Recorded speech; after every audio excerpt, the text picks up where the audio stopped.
Hola la people de mi comunidad Viajando con Arequipe, bienvenidos por aquí a nuestro primer podcast. Sí, señores, hecho realidad. Estamos aquí y no solamente yo, sino con una invitada muy especial. Ella es Vanessa Hernández, parce, psicóloga y especialista en reprogramación y creencias limitantes. Pero ¿por qué este bizcocho de mujer? Mis amores, porque es que el tema o el hecho de uno pegarse el viaje no es cualquier cosa.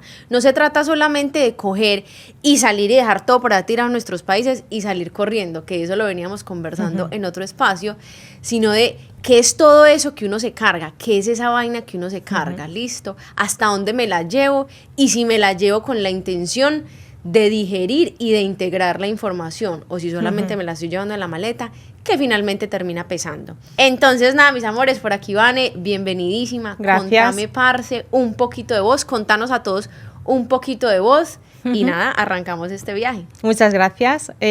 Bueno, yo soy Vanessa, como ha dicho Maju, soy psicóloga. Llevo muchos años tratando personas y pacientes, pues más de 23 años. Wow.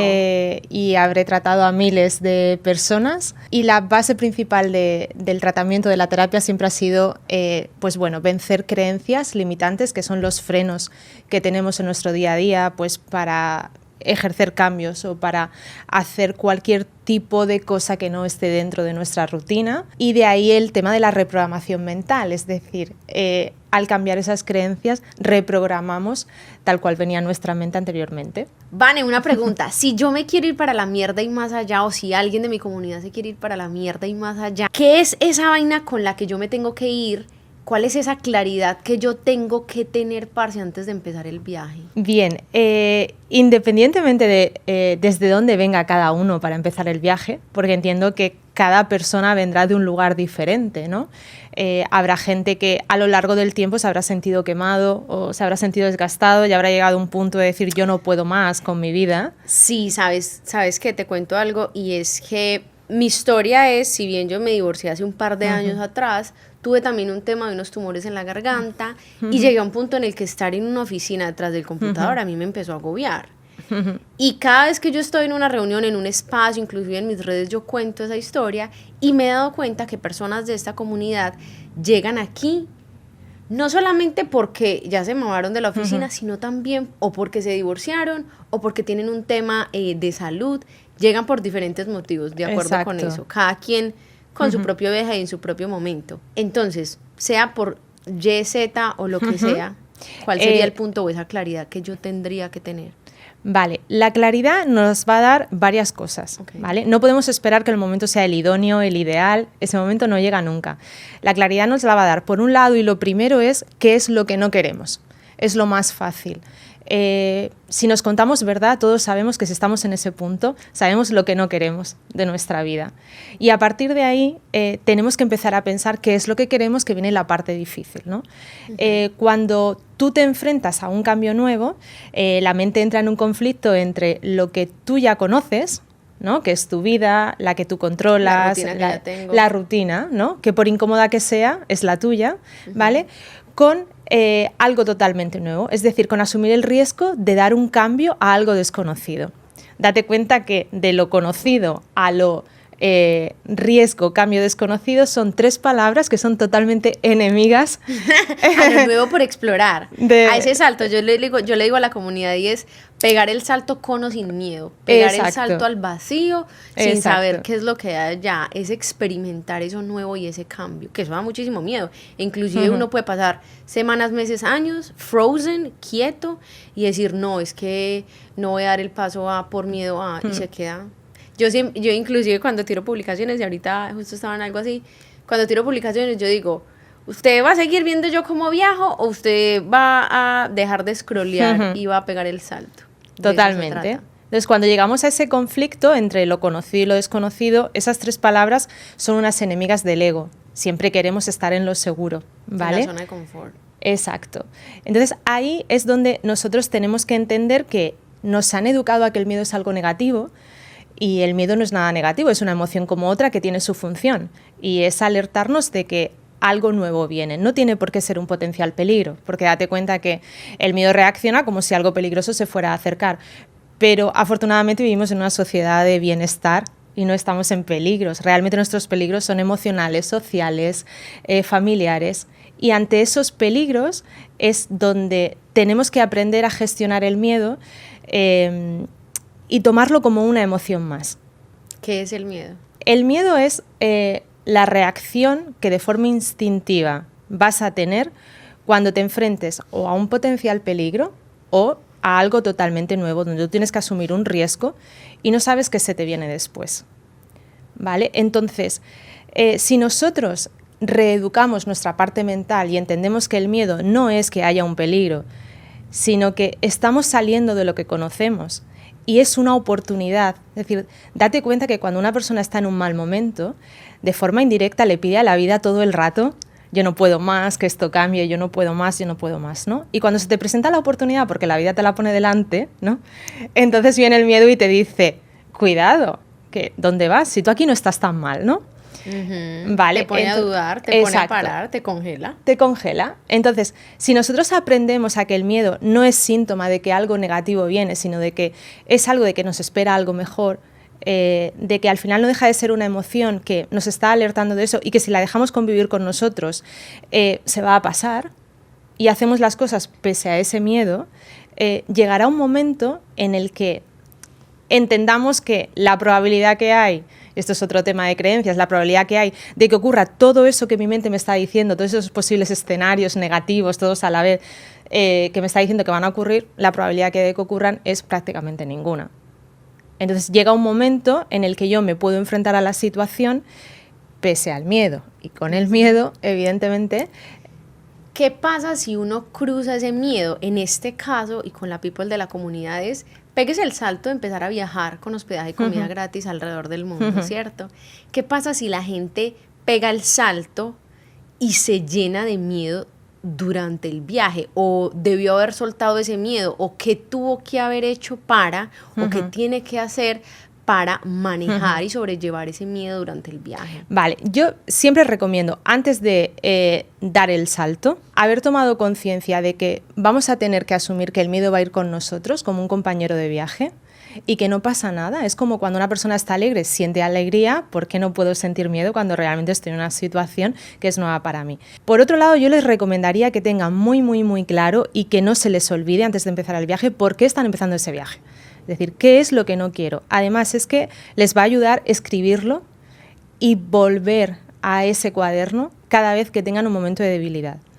Y antes de empezar, para reducir ese miedo, les puede venir muy bien desbloquear la parte inconsciente, ¿no? El hemisferio derecho.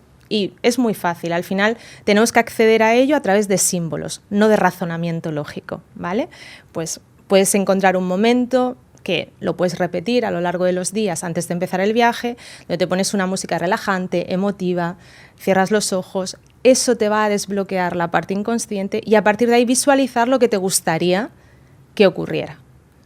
¿Vale? Bueno, ahí te quiero compartir algo y es que contarles a ustedes que de manera inconsciente, sin saber la teoría, yo hice eso cuando empecé a viajar y fue que cuando yo salí de Colombia a recorrer primero Europa y ahora Asia, yo tenía clarísimo que si yo dejaba mi vida en Medellín, Colombia, esa camioneta cómoda, ese apartamento, mi mascota, me desprendía de mi familia, yo me iba porque esa versión mía quería que cambiara. Yo sabía y identifiqué en ese momento 5 cosas. Yo quería salir de mi zona de confort porque llegué a un punto donde yo estaba en la oficina y yo decía, parce, me he visto así, vivo así, visito estos lugares, pero ¿qué más me falta? Necesitaba salir de mi zona de confort para de alguna manera descodificar eso que yo creía que era. Soltar el control. La segunda era soltar el control, ese era mi segundo eje porque y por mi personalidad, para mí es súper importante tener control sobre todo y no me abría tampoco como a nuevas cosas. Y dije, eso es una de las cosas que yo quiero como experimentar y cambiar. Lo tercero es aprender a escuchar y aprender a escucharme, porque si bien a mí en mi histórico la gente se me acercaba a contarme sus cosas, llegaba un momento en el que yo sentía, parce, que tenía el mico aquí arriba y yo sentía una responsabilidad que yo decía, parce, no, o sea, ¿qué pasa, Juli? ¿Por qué no te estás escuchando y ni siquiera tienes la capacidad para escuchar al otro?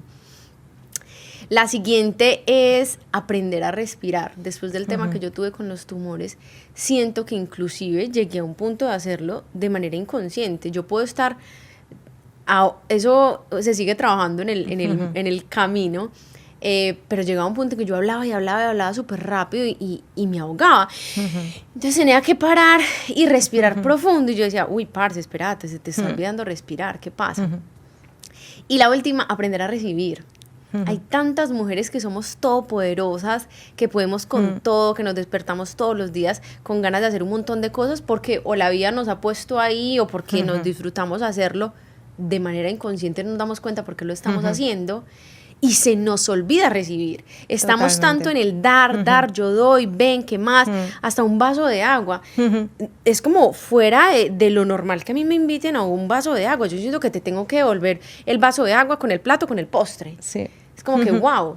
Sí. Entonces, te comparto eso porque lo empecé a hacer de manera inconsciente, pero yo me tomaba mis momentos durante el viaje para parar y escribir. Y me preguntaba durante el día o cuando terminaba el día, listo, ¿qué hice hoy para salir de mi zona de confort, para soltar el control, para aprender a escuchar y escucharme, para aprender a respirar y para aprender a recibir?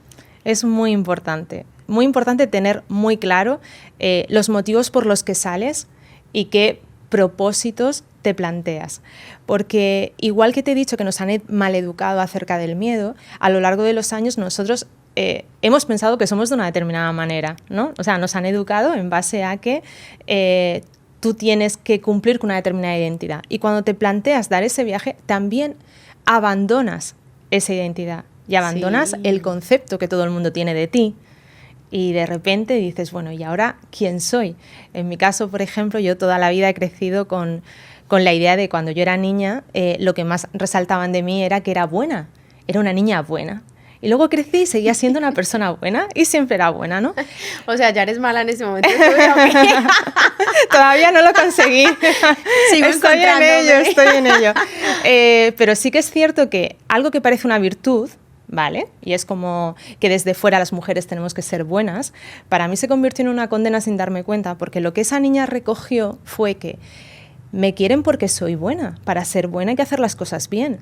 Entonces yo no me podía permitir hacer nada mal, ¿vale? Porque si yo hacía algo mal y dejaba de ser buena, dejaba de ser perfecta, quizá a mí no me querían. Entonces el desprenderse de esas creencias y de esas imágenes que tenemos de nosotros y de esa identidad también forma parte de emprender ese viaje. Es decir, cuando uno emprende el viaje, tiene que tener claro que la forma de pensar acerca del mundo, de las cosas y de uno mismo, va a cambiar. De hecho, tiene que cambiar. Porque si tú sigues pensando como esa persona que está en Medellín, no vas a poder ser la persona que está en Bali. ¿Vale? Claro. Es que somos seres humanos en constante evolución. La Juliana, la Maju de hace 5 años, que se estaba divorciando, no es la misma Maju de ahora. Seguramente tampoco sea la misma dentro de un año. Probablemente.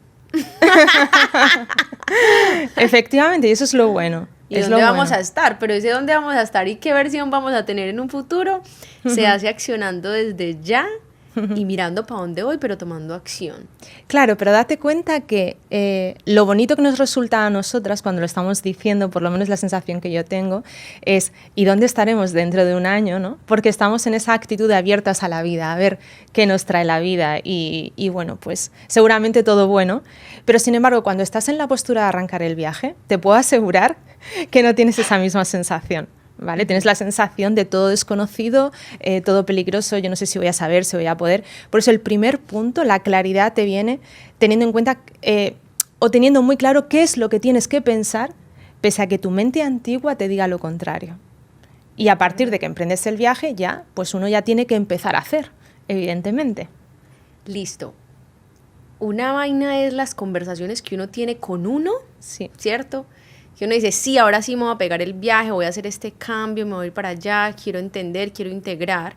Y otra es qué hacer con la familia que uno le está diciendo, pero es que te volviste loca, ¿cómo te vas a ir a mochilear? O los amigos que te dicen, o la pareja que te dice, ¿qué hacer con ese peso extra que además uno a veces carga? Ese peso realmente no lo vas a dejar de tener hasta que tu familia compruebe que tú realmente estás feliz y estás donde quieres estar. Entonces tienes que entenderlo como que forma parte del proceso emocional de ellos. Tú estás viviendo tu propio proceso emocional, pero tienes que respetar el de ellos. Una cosa es respetar, pero no tiene por qué influirme a la hora de tomar mis decisiones. Yo tengo que entenderles, no me tengo que enfadar, tampoco les tengo que evitar. No, simplemente es, vale, ellos lo están viviendo como una pérdida, porque yo me voy, no saben qué va a pasar conmigo, no saben si voy a seguir siendo la misma. Desde sus propios miedos, ¿qué le va a pasar en ese país? Está al otro lado del mundo, ¿por qué se va a ir a pasar Navidad tan lejos? ¿Qué necesidad, no? ¿Qué necesidad? Total. Y realmente, si tú lo miras desde el amor, dices, bueno, ellos están viviendo su propio proceso y yo no voy a cargar esa mochila porque no es un peso real, realmente es un miedo de ellos, no lo voy a cargar como mío. Eso es fundamental tenerlo en cuenta siempre, a lo largo de la vida, porque los miedos de los demás y las emociones de los demás son de los demás y no son mías. Totalmente de acuerdo. Metí el salto, tengo claridad sobre mi miedo, tengo claridad que esos son los miedos de mi familia y ya estoy en el viaje. Ya cogí ese avión y me fui al otro lado del mundo, cogí ese bus y me fui para el país de al lado, cogí el burro y la bicicleta, me fui para la ciudad de al lado, porque es que el viaje puede empezar en cualquier lugar. Yo cómo sé cuándo realmente empezó mi propio viaje. Yo creo que el viaje empieza cuando uno toma la decisión de hacer el viaje. Lo que sucede es que en el proceso vas a ir viendo los resultados. Y uno tiene que estar abierto a intentar buscar el equilibrio entre el miedo, que es a todo lo que me voy a enfrentar que no conozco y tenemos que celebrar esos pequeños logros y ser compasivas con nosotras mismas, con la motivación, es decir, con lo que me lleva a estar aquí. Es decir, yo siempre tengo que buscar un equilibrio porque al final amor y miedo son emociones o energías totalmente antagonistas, ¿vale?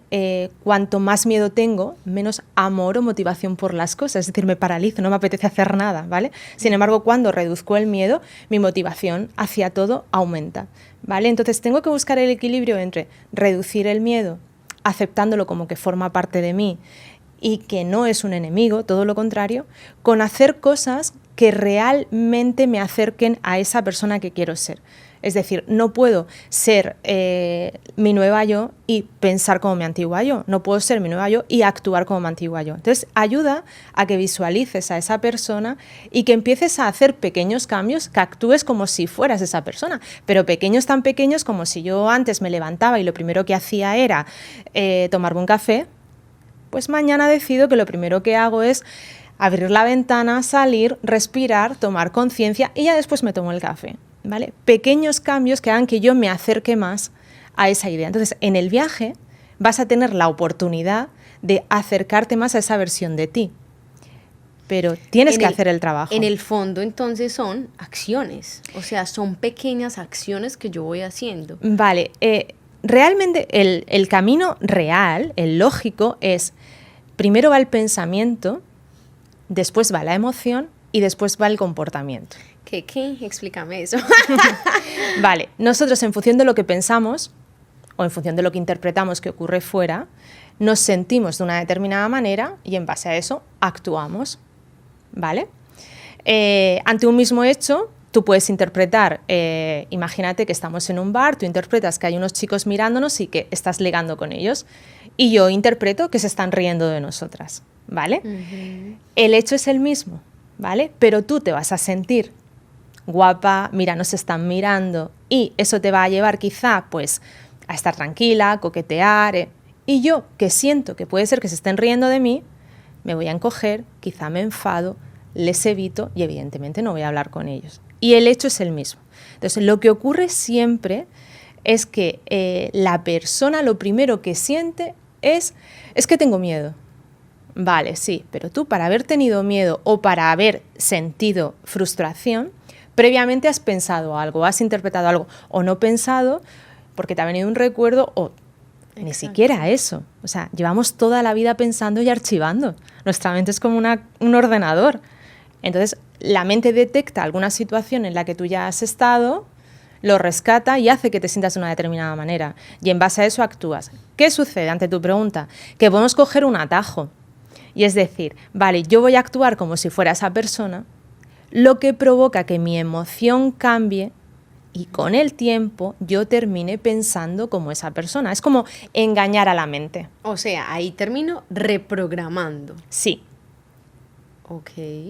Porque al principio es muy difícil. El primer paso es conocernos, pero es muy difícil dar con lo que realmente nos está haciendo daño, que realmente son esas creencias limitantes. Porque tenemos un escudo, una coraza que nos ha ayudado mucho a lo largo de nuestra vida a ser como somos, ya que nos haya ido más o menos bien, y esa coraza está tan dura que es imposible que yo vea, por ejemplo, que en mi caso intentar ser perfecta, eso es malo, si eso es buenísimo. Listo, ahí tengo otra pregunta. Si el viaje se trata de ir reprogramando durante el viaje, ¿qué le puedes decir a una persona, por ejemplo, que empieza el viaje y está en un momento de duelo, de tristeza, y entonces va a la Torre Eiffel y se para ahí y dice, pero yo ¿por qué no estoy aquí con él? Si siempre lo soñamos. Si estoy desde esa emoción de tristeza, ¿yo qué me podría decir a mí misma en ese momento? ¿Qué le podríamos decir a esa persona en ese momento para que reprograme? Porque es que está en un momento de vulnerabilidad profundo. Vale, lo primero es abrazar esa emoción. Todas las emociones son nuestras, son buenas y no pasa nada por sentirse triste. La cuestión es que una vez que yo abrazo esa emoción y la acepto, es decir, realmente mi tristeza, ¿de dónde viene? Porque es más profundo que eso. Yo a lo mejor no echo de menos a nadie. A lo mejor mi mente está rescatando que tú fuiste feliz en un momento dado de tu vida en esa situación, pero tú realmente en este momento quieres eso. O tienes miedo a no volver a conseguir eso. O tienes miedo a no volver a ser la misma. O ¿por qué realmente te viene esa tristeza? Porque el duelo no deja de ser una emoción normal de pérdida. Y también a lo largo del viaje vamos a tener muchos mini duelos, donde vamos a sentir que hemos dejado atrás muchas cosas. Parte de nosotras. Exacto, que me pasó muchísimas veces a mí durante el viaje. Y un momento crucial fue cuando llegué a hacer un voluntariado a Turquía, donde yo estaba de 7 de la mañana a 12 del mediodía cortando cebolla y tomate, que para mí eso no era apoyar al chef, no era cortar creencias limitantes, y se volvió como esa representación de lo que yo estaba viviendo. Y después de un mes que llegó el momento de decir adiós, en ese momento yo me encontré con la realidad de que me tenía que despedir de la chef, que en ese momento, durante todo ese mes para mí representó esa familia, ese hogar, y se convirtió en mi zona de confort, en mi lugar seguro. Y cuando yo me fui de ahí, a mí se me desgarró el alma como si yo conociera a esa mujer de toda la vida. Sí. Claro, también durante el viaje las emociones se intensifican, porque, claro, ten en cuenta que cuando una persona se encuentra en una situación vulnerable, porque te estás enfrentando a cosas que no sabes y que no conoces, el umbral del miedo baja. ¿Esto qué significa? Que a la más mínima sensación de que algo pudiera pasar, vamos a tener emociones y las vamos a sentir mucho más intensas, porque cuando baja el umbral es como si de repente en nuestro cuerpo pusiéramos un altavoz, porque el cuerpo lo que quiere alertarnos es cuanto antes te tengo que avisar de que está ocurriendo esto, ¿no? Entonces, claro, eso para lo bueno pues nos viene muy bien porque estamos mucho más atentos, poniendo más foco, somos como un radar todo el tiempo, pero en la parte negativa, pues la tristeza la sientes mucho más, la frustración, la decepción, bueno, y sobre todo la pérdida. Cuando uno emprende un viaje, pero es que no hace falta hacer un viaje físico, que en este caso lo van a hacer, pero cuando uno emprende un viaje porque simplemente decide hacer cambios en su vida, se está desprendiendo de muchas partes de uno mismo que han formado parte ya no solamente de tu vida y la de los demás, sino que te han servido para estar donde estás y para ser quien eres. ¿Hasta qué punto, si estoy en ese proceso de desprendimiento de esa versión que creía que yo era, hasta qué punto me desprendo? Ejemplo, me pasó durante el viaje, yo llevaba un mes viajando por Europa, estaba en Dinamarca y me llama mi madre y me dice, es que se acaba de morir tu perro. Yo tenía dos opciones, Dios carajo, regresar a Colombia a hacerle el duelo a mi perro allá, o decir, parce, ya pasé 14 años con el man, es un hermoso momento para yo decirle chao, el man trascendió y estoy segura que me va a acompañar en el camino aquí para adelante. Y eso fue lo que hice. Cuando yo compartí esa historia por redes, todo el mundo me decía, ándate para Colombia, ¿cómo así? No sé qué. Y yo dije, parce, no es lo que siento en este momento. Siento que es una oportunidad. Y lo vi como una oportunidad para continuar el viaje más liviana. Pero también sé que hay personas en mi comunidad que le pasa algo al papá. Bueno, eso es otro nivel. Que pasa cualquier otro tipo de cosas en su país y automáticamente regresan. Y sienten inclusive ese sentimiento de tristeza es mucho peor. Claro, pero esas personas cuando deciden hacer el viaje no estaban preparadas para realmente aceptar que cuando decides tomar algo, siempre en la vida implica dejar algo también. Todo no puede ser. Y ahí hay algo que antes nos hemos quedado a medio, porque cuando dices, vale, cuando la persona está en el viaje, hay una parte que tú les ofreces, que es toda esa parte material, de preocupación, de dónde voy a vivir, cómo me voy a mantener. Hay una parte que, bajada a tierra, ¿no? Toda esa parte material nos da mucho orden mental, y dices, vale, esto ya está, fuera. Pero luego está la parte emocional, donde yo tengo que ser consciente de que una cosa es el deseo y otra cosa es el compromiso. No tiene nada que ver. El deseo es, ay, me gustaría irme a Bali y vivir la vida que vive Maju, qué bien, ya. Pero el deseo es una emoción que igual que sube, baja. No hay un plan, no hay un pasar a la acción, no hay objetivos. Y esa es la diferencia con el compromiso. El compromiso es cuando yo decido emprender algo con un plan de acción para conseguir un objetivo y pese a lo que ocurra por el camino, yo no me voy a desviar. Yo voy a ir en el compromiso conmigo misma hacia el objetivo que me he planteado hasta que lo consiga. El deseo es, me gustaría, y en el momento en el que surge cualquier inconveniente, la persona vuelve donde estaba. En un ejemplo más sencillo, es como cuando usted dice, ay, voy a seguir soltera o me voy a encaminar con este man y voy hasta la muerte con él. Sí. No, y me encanta eso que decís porque es ponerle el ejemplo, es poner la situación. Sí. Porque esta semana pasada estuve justamente sentada con un par de personas de la comunidad porque querían entrar al método BCA, a esa transformación conmigo durante 12 semanas. Y una de ellas me decía, Juli, es que sí o sí yo quiero estar ahí contigo, porque hace un año exactamente estuve a punto de pegar el salto de ponerme a viajar haciendo voluntariados y le dije no, porque mi pareja me dijo, emprendamos este negocio. Y hoy siento que me fallé hace un año. Hoy siento que me fallé hace un año y hoy sí me voy a priorizar y voy a empezar a viajar, que es lo que yo siento que tengo que hacer, porque está encaminado a esa versión mía que quiero. Exacto. Hay que estar comprometidos con uno mismo. Y luego hay otra parte que creo que, bueno, es muy generalizado, que tenemos una postura de víctimas ante la vida y ante lo que nos ocurre, ¿no? Que la usamos como excusa para no continuar nuestro camino, porque al final tenemos miedos. Entonces, ay, es que mira, yo quería, pero es que mira lo que me pasó. ¿Vale? Es como, somos como víctimas de nuestras circunstancias, ¿no? Y aparentemente ahí no hay una postura víctima, porque oye, es que le ha pasado algo bastante grave. Pero la realidad es que si esa persona quiere estar en una vida diferente, en una postura diferente, tiene que entender, y además es que es súper liberador, tiene que entender que todo lo que ocurra en su vida va a depender de ella. Claro. Para bien y para mal. Somos responsables de todo. Entonces, cuando asumo ese sentido de responsabilidad y de compromiso conmigo mismo, empiezo a entender que van a suceder cosas a mi familia, al mundo, a mi alrededor, pero que eso no tiene que impedir que sea yo y que yo tome mis propias decisiones, y eso no me hace ni mejor ni peor. Simplemente es que yo decido emprender un camino y esto que ocurrió me pilló en el camino. Y no por eso he dejado de sentir. Listo, Vane, buenísimo todo esto que nos has dicho, pero contame, ¿cuándo crees tú que realmente termina el viaje? Yo creo que el viaje no termina nunca. Vamos a seguir complicando la cosa. El viaje no termina nunca porque afortunadamente la vida nos va poniendo siempre en diferentes escenarios, nos da oportunidades y el viaje no va a terminar. O sea, el viaje tú puedes decidir ponerle fin porque decidas estancarte o porque decidas que se acabó. Sí, ¿vale? yo puedo decir, ya, me devuelvo de París para Colombia, me devuelvo desde España para Colombia, desde Bali para Colombia. Vale. Y muevo mi cuerpo. Exacto. Pero el viaje real, que para mí es el viaje que haces mientras haces el viaje. El viaje para adentro, el que yo digo. Exacto. Sí. Ese viaje para adentro no acaba nunca. Acaba el día que la vida decide que dejes de estar aquí.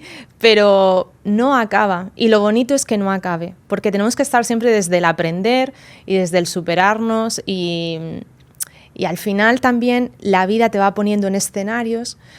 Mira, si es que además, referente a lo que estábamos diciendo antes, ¿no? De qué punto de claridad, hay veces que es mucho más fácil que el pensar tanto las cosas, ¿no? Porque cuando pensamos mucho, al final nos paralizamos de tanto pensar.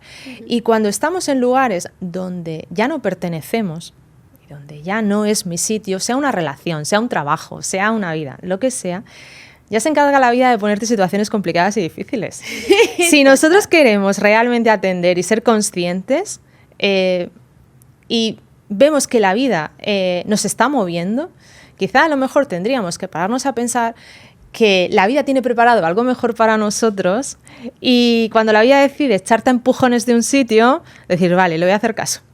Yo me voy a ir. Bueno, yo ahí tengo una pregunta porque cuando yo pienso igual, de acuerdo, y yo digo, parce, uno tiene que estar en un momento de conciencia o que se quite un momentico y su intuición que le está diciendo, ¿cierto? Y nosotras que esa vaina sí la tenemos bien desarrollada. ¿Cojo por acá o cojo por allá? Resulta que cuando yo me vine para Bali, yo perdí 3 vuelos para llegar acá, me robaron el celular 2 veces, un caballo me pateó la cara, me pasó de todo y yo llegué a un punto donde yo dije, Bali, ¿vos qué querés de mí? ¿Yo qué carajos estoy haciendo en Bali? ¿Yo a qué vine acá?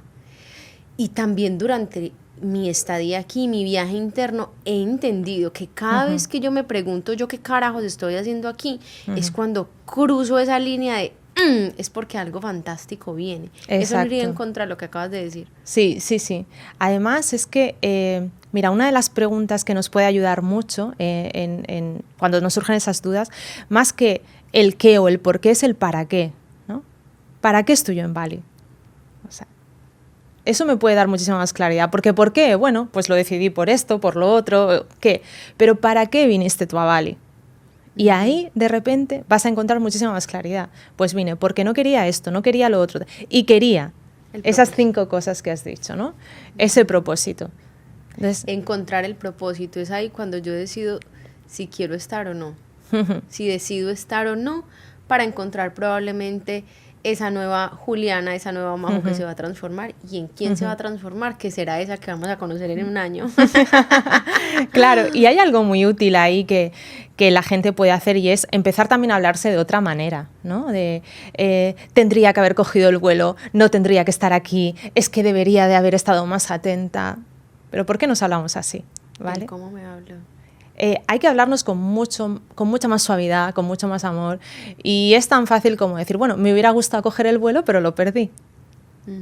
De momento yo sigo en mi viaje. Yo sigo en mi viaje todavía. Sigo en mi viaje aún. No es, ya se terminó el viaje.